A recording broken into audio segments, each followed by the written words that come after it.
Operation devil হান্টে Awami লীগের ১২৬ জন আটক, গাজীপুর থেকে গ্রেফতার সাবেক সংসদ সদস্য চয়ন ইসলাম। প্রধান উপদেষ্টার সাথে আজ বৈঠকে বসবেন বিএনপি নেতারা, আলোচনায় গুরুত্ব পাবে নির্বাচন ও চলমান বিভিন্ন ইস্যু। দেখছিলেন ক্রাউন সিমেন্ট সংবাদ শিরোনাম, এবার বিস্তারিত। যৌথ বাহিনীর অপারেশন ডেভিল হান্টে গাজীপুর মহানগরীতে আওয়ামী লীগের ৭৯ জন ও জেলায় ২১ জনকে গ্রেফতার করা হয়েছে। খাগড়াছড়িতে ৮ জন, ময়মনসিংহে ১৬ জন ও বরিশালে ২ জনকে গ্রেফতার করা হয়েছে। গাজীপুর মহানগরীতে আওয়ামী লীগের ৭৯ জন ও জেলায় ২১ জনকে গ্রেফতার করা হয়েছে বলে জানিয়েছে পুলিশ। এই নিয়ে গাজীপুরে এ পর্যন্ত গ্রেফতার ১৮৭ জন। ২৪ ঘন্টায় খাগড়াছড়িতে যাদেরকে আটক করা হয়েছে তাদের মধ্যে রয়েছে চট্টগ্রাম মহসিন কলেজ ছাত্রলীগের যুগ্ম সম্পাদক ও মহালছড়ি উপজেলা ছাত্রলীগের সহসভাপতি অভিদে, দীঘিনালা উপজেলা স্বেচ্ছাসেবক লীগের সাধারণ সম্পাদক আবুল কালাম আজাদ, উপজেলা আওয়ামী লীগের সদস্য আফজাল হোসেন, ভাইবোন ছড়া ইউনিয়ন যুবলীগের যুব ও ক্রীড়া বিষয়ক সম্পাদক মোহাম্মদ আব্দুর রহমান জীবন এবং গুইমারার বড়পিলাক ওয়ার্ড ছাত্রলীগের সভাপতি সোহাগ মিয়া, মোহাম্মদ সেলিম, আব্দুর রহিম ও মোহাম্মদ আজিজুল। খাগড়াছড়ি পুলিশ সুপার মোহাম্মদ আরিফিন জুয়েল জানান, অস্থিতিশীলতা সৃষ্টি প্রতিরোধে অভিযান চালিয়ে চিহ্নিত সন্ত্রাসীদের গ্রেফতার করা হয়েছে। এদিকে অপারেশন ডেভিল হান্টে গাজীপুরে এখনও আইনশৃঙ্খলা বাহিনীর তল্লাশি চলছে। অভিযানে এখন পর্যন্ত আওয়ামী লীগের ১০০ জন নেতাকর্মীকে গ্রেফতার করা হয়েছে। সিরাজগঞ্জ ৬ আসনের সাবেক সংসদ সদস্য চয়ন ইসলামকে গাজীপুর থেকে গ্রেফতার করেছে পুলিশ। রবিবার রাত ১১টা ৫৫ শ্রীপুরের মাটির মসজিদ এলাকায় খায়রুল ইসলাম মিলনের বাড়ি থেকে তাকে গ্রেফতার করা হয়। ওই বাড়িতে প্রায় ২ মাস ধরে অবস্থান করছিলেন চয়ন ইসলাম। বৈষম্য বিরোধী ছাত্র জনতা ও ছাত্রদলের নেতাকর্মীরা চয়ন ইসলামের অবস্থান জানায় পুলিশকে। পরে অভিযানে যায় তারা। চয়ন ইসলাম সিরাজগঞ্জ ৬ আসনে দ্বাদশ জাতীয় সংসদ নির্বাচনে নৌকা প্রতীক নিয়ে বিজয়ী হয়েছিলেন। গত বছরের নভেম্বরে তিনি সহ ৫ জনের বিরুদ্ধে আদালতে একটি চাঁদাবাজির মামলা হয়। আরও মামলা রয়েছে তার বিরুদ্ধে। দর্শক, গাজীপুরে অপারেশন ডেভিল হান্ট ও সার্বিক পরিস্থিতির খবর রাখছেন সহকর্মী মীর মোহাম্মদ ফারুক। সরাসরি যাচ্ছি তার কাছে। ফারুক, আইনশৃঙ্খলা বাহিনীর অভিযানে সর্বশেষ কি তথ্য আছে আপনার কাছে জানাবেন। সাবরিনা, আপনি জানেন যে ৬ ফেব্রুয়ারি জাহিদ হাসান রাসেল সাবেক প্রতিমন্ত্রী তার বাড়িতে হামলার পর থেকে গাজীপুরে সকল রাজনৈতিক দলগুলোর নেতাকর্মীদের মধ্যে কিছুটা উত্তেজনা রয়েছে। এরপরে ৭ তারিখে সাবেক মন্ত্রী আকম মেজামুল হকের বাড়িতে যে ছাত্রদের উপরে হামলা হয়, সে ঘটনায় ২০ জন আহত হওয়ার ঘটনাকে কেন্দ্র করে উত্তেজনা সৃষ্টি হলে মামলা হয়। সেই মামলায় ২৪০ জনকে আসামি করা হয়েছে এবং অপারেশন ডেভিল হান্ট সারা দেশে শুরু হয়েছে। এই ডেভিল হান্ট অপারেশনের আওতায় প্রতিদিনই গাজীপুরের বিভিন্ন থানা থেকে আওয়ামী লীগের নেতাকর্মীরা গ্রেপ্তার হচ্ছে। গত ৩ দিনে গাজীপুরে মোট ১৮৭ জন আওয়ামী লীগের নেতাকর্মী গ্রেপ্তার হয়েছে।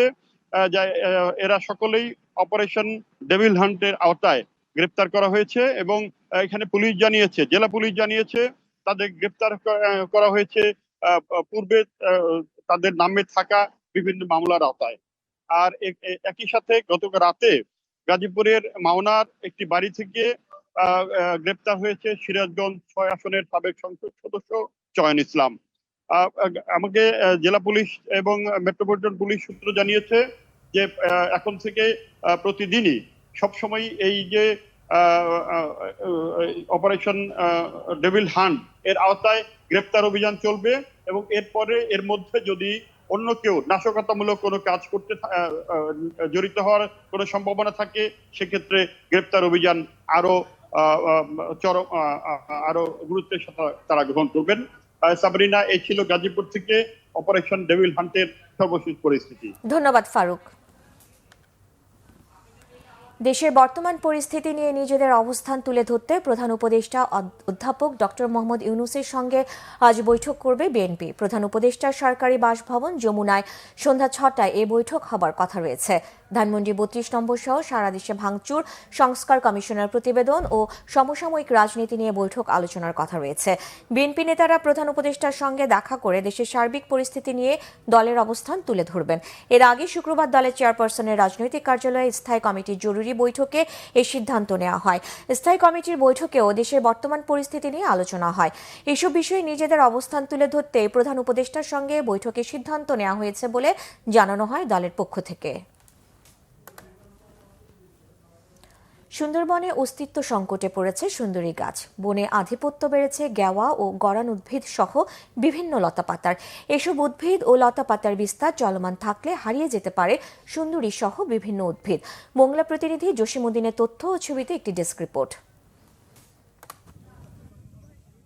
একসময় বৃহত্তর ম্যানগ্রোভ বনের ৭০% ছিল সুন্দরী বৃক্ষের দখলে, আর এই বৃক্ষকে কেন্দ্র করেই নামকরণ করা হয় সুন্দরবন।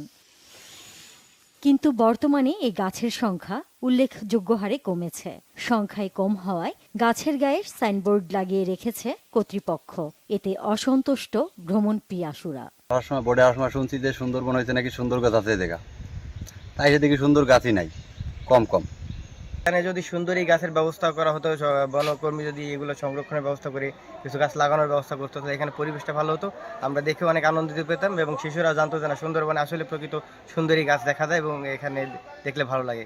জলবায়ু পরিবর্তন ও বনে লবণাক্ততা বেড়ে যাওয়াকে এজন্য দুষছেন বন কর্মকর্তারা। ফারাক্কাবাদের পর থেকে এখানে লবণাক্ততার আধিক্য খুব বাড়ছে। বাড়ার ফলে কি হচ্ছে, আমাদের যেমন সাতক্ষীরা বেড় থেকে শুরু করে এখন আমাদের খুলনা জোন পর্যন্ত এখন প্রচুর পরিমাণ লবণ এবং দিন যাচ্ছে এবং লবণ বাড়তেছে।